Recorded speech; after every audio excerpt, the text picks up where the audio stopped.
Hi friends, இந்த academic இயர்ல maybe இன்னைக்கு தான் லாஸ்ட் டே. ஸோ கிட்ஸ்க்கு பிடிச்ச மாதிரி ஒரு லஞ்ச் காம்போ என்ன பேக் பண்ணிருக்கேன்னு சொல்லி பார்க்கலாமா? லஞ்சுக்கு தேங்காய் பால் சாதம். ஃபர்ஸ்ட் தேங்காய் பால் எடுத்துடலாம். நல்லா இளம் தேங்காய் கூட கொஞ்சமா பெருஞ்சீரகமும் கசகசாவும் சேர்த்து நல்லா பேஸ்டா அடிச்சு ஒரு கப் அரிசிக்கு 2 கப் தண்ணிங்க வீதத்துல பால் எடுத்து வச்சிருந்தேன். இப்ப பாட்டுல கொஞ்சமா தேங்காய் விட்டு ஹோல் ஸ்பைசஸ், பச்சை மிளகாய், பல்லாரி சேர்த்து நல்லா வதக்குறேன். சேர்த்த பல்லாரி கொஞ்சம் கண்ணாடி பதம் ஆனதும் தக்காளி சேர்த்து வதக்குதேன். தக்காளியும் நல்லா குழஞ்ச பிறகு இஞ்சி பூண்டு பேஸ்டும் சேர்த்துட்டு 2 பரட்டி விட்டு எடுத்து வச்ச 2 கப் தேங்காய் பாலை உள்ள சேர்த்து நல்லா கொதிக்க விடுறேன். கொஞ்சம் கொதி வந்த பிறகு உப்பையும் ஊற வச்சிருக்க அரிசியையும் உள்ள சேர்த்து மூடி வச்சு வேக விடுறேன். அது ஒரு 3/4 பாகம் வந்த பிறகு உப்பையும் செக் பண்ணிட்டு தம்ல வச்சிருந்தேன். சேர்த்திருக்க தண்ணியோட அளவும் குக்கிங் டைமும் நம்ம ஆட் பண்ற அரிசியை பொறுத்து மாறுபடும். தம்ல வச்ச பிறகு ஃபைனலா கொஞ்சம் நெய்யும் விட்டு மூடி 10 நிமிஷத்துக்கு அப்புறம் அடுப்பையும் ஆஃப் பண்ணி விட்டுருதேன். இருக்கிற தண்ணியிலேயே அரிசி குக் ஆகி உதிரியா நம்மளுக்கு ரைஸ் கிடைக்கும். இது கூட தொட்டுக்கிறதுக்கு நல்ல காரசாரமா மதுரை ஸ்டைல சிக்கன் குழம்பு வைக்க போறேன். மென்ஷன் படி இருக்கிற மாதிரி கொஞ்சம் ஸ்பைசஸ் ட்ரை ரோஸ்ட் பண்ணி நல்லா திரிச்சு எடுத்துருதேன்.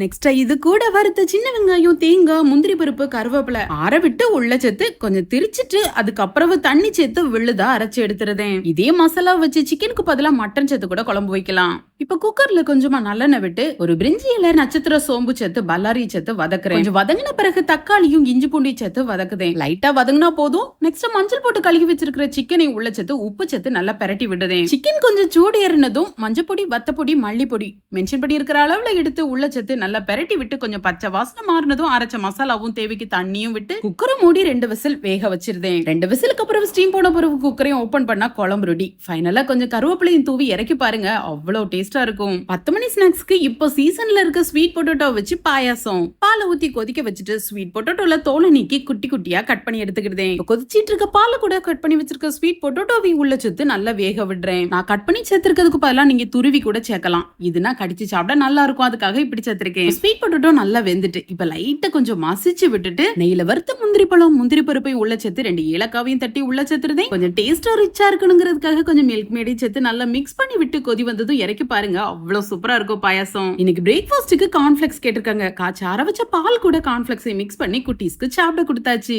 ரெடி பண்ணி வச்சிருந்த தேங்காய் பால் சோறும் நல்ல உதிரியா சூப்பரா வந்திருக்கு. குட்டீஸ்க்கு தேவையான அளவுக்கு பாக்ஸ்லயும் அதை பேக் பண்றேன். நெக்ஸ்ட் அது கூட தொட்டுக்கிட்டதுக்கு ரெடி பண்ணி வச்சிருக்கிற குழம்பையும் பேக் பண்றேன். இந்த தேங்காய் பால் சோறும் சிக்கன் குழம்பும் பெஸ்ட் காம்பினேஷன். ட்ரை பண்ணி பார்த்துட்டு எப்படி இருக்குன்னு எங்களுடைய சொல்லுங்க. கூடவே பாயசத்தையும் பேக் பண்ணிட்டேன். நிறைய பேர் விஷ் பண்ணிருந்தீங்க. I am so happy, I am so blessed. Thank you.